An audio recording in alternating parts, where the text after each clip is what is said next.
The Times has reported that Labour Together are fielding candidates with local Labour Party teams.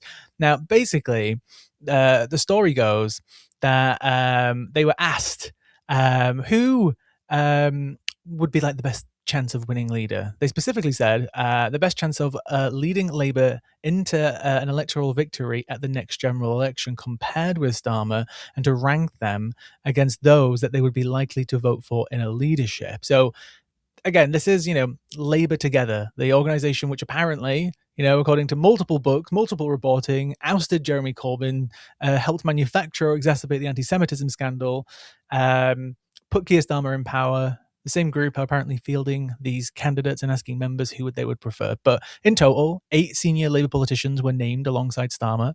The 5 cabinet ministers in the survey are Wes Streeting, obviously the Health Secretary, Shabana Mood, the Home Secretary, Bridget Phillipson, the Education Secretary, Ed Miliband, obviously former leader, who is now the Energy Secretary, and Darren Jones, the Chief Secretary to the Prime Minister.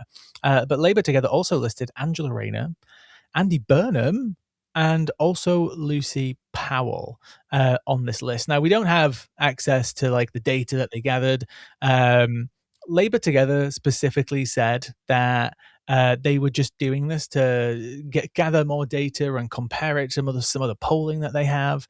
But again, this is the same organization who at the time was headed by Morgan McSweeney, who in multiple books, so much reporting over the years, including Al Jazeera as well, who did a small documentary on this actually, who ousted Jeremy Corbyn. They thought that the Labour Party would never win under a leader so far to the left. Morgan McSweeney helped oust him by various means and various tactics, put Keir Starmer in power. Keir Starmer, and this is well reported as well, wasn't like part of the plan. He was just a pawn in the plan. They chose him, and he wasn't like, one of these people maneuvering to make this happen, although obviously he's gone along with it.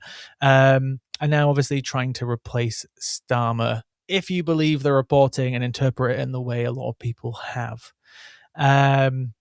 Barry, am I just, being the political pundit who's, trying to spice things up and trying to twist it in a way that I want to see it? Or do you think it's fair to say that why else would they ask, the members this question other than they're wanting to know who they can get across the line to replace Starmer?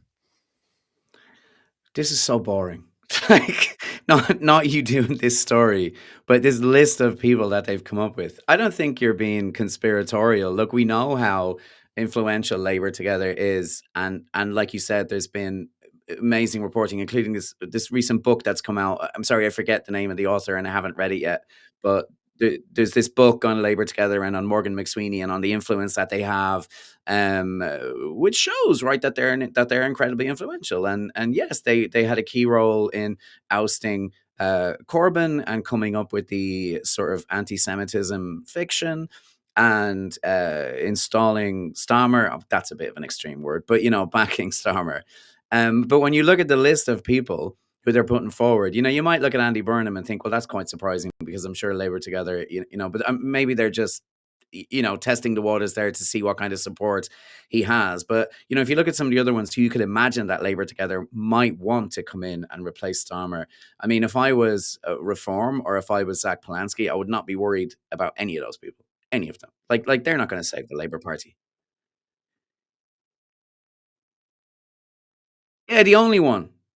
Like that's what I'm saying. He's the only one who I think has any chance of saving Labour's sort of electoral chances from that list. But I don't think Labour Together would want to put Andy Burnham in, given what we know about Labour Together.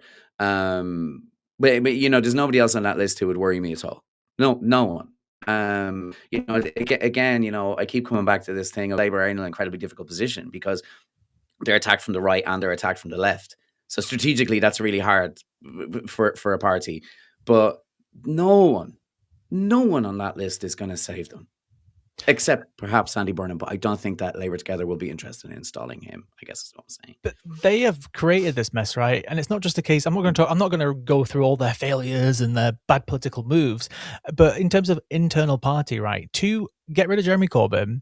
They didn't just want to, pluck him up. They wanted to take out all the roots, right? They've purged or completely subdued the left in the party. People are Mhm. saying that the new budget was to, make the left of the party happy, yada yada yada. But in terms of the old figures, right? Like no one on the left of the party has got any jobs in the government anymore. People say like Lucy Powell's probably the most left leaning person now. It was reported that not Sadie Hay, no, Louise Hay, was potentially ousted and leaked on by Morgan McSweeney because she was the most left leaning person in the cabinet, with the exception of Rayner.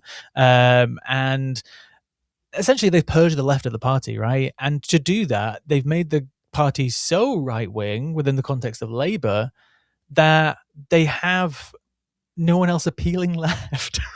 Essentially, Yeah. the party is boring now. And again, I'm not just saying that as It's a person who boring. loves consuming It's political so stuff, but boring. have you seen Rachel Reeves on TV? Have you seen her on TV? Or any of them? None of them are good. But it's not even like that's you're spot on, but, like, also, what are they for? What are they for? What do they stand for? You know, Mm, it goes beyond whether they're polished media performers or not. Like that's the sort of the tedious thing that all the commentators said about Wes Streeting. You know, he's so good on TV. Oh it's my, all look, right. he makes. No, well, I agree with that. I don't think he's amazing, but you know, he goes on Sky News and he makes a couple of jokes, Mm, and the sort of commentariat fall over themselves with praise. But it's beyond whether he's polished or not. What does he stand for? What do they stand for? What are they yeah, for? What's the ex- point of Labour right now? Because they certainly exactly. can't seem to articulate it. And all of them are now attached to the baggage of Starmer. But again, let's. I'll criticize the entire general public for a second. Feel free to come after me. When the Tories got kicked out, right? Not everyone, that's unfair. A big portion of the country is just like, okay, everything is Labour's fault now. And that's kind of how it works, right? People have almost, when I say people, I mean like a big chunk of people have almost like forgotten like 14 years of Tory austerity. And I don't want to like lessen that for the people who it has specifically impacted, but that is the short termness of politics. Like, it is technically, in theory, possible that if a new leader came in, I'm not saying who, and really gave it a fresh start, I feel like they could recover. I'm not saying that as a person who wants to back them. I'm just saying that from like a political opinion, because again, people forget so quickly. But I just don't feel like they've got any candidates who could really do that. Maybe again Yeah. with Burnham, but I have a feeling with Burnham that because he was good Burnham has rose through the opposition of during COVID, right? That was kind of his kind of like way bigger national rise as the person who was popular on multiple sides, that he was opposing the government throughout COVID, right? He was doing these daily press briefings and he rose up there, and he's good in opposition to Labour, even being in the Labour Party. But Mm. I just have a feeling that he might just fall flat as leader. Like everyone would be like, right, we're getting in Andy. He's going to become leader. We're going to get him an MP seat. We're going to maneuver it so he becomes leader, and it just falls flat. I don't know. I think just because none of them inspire me.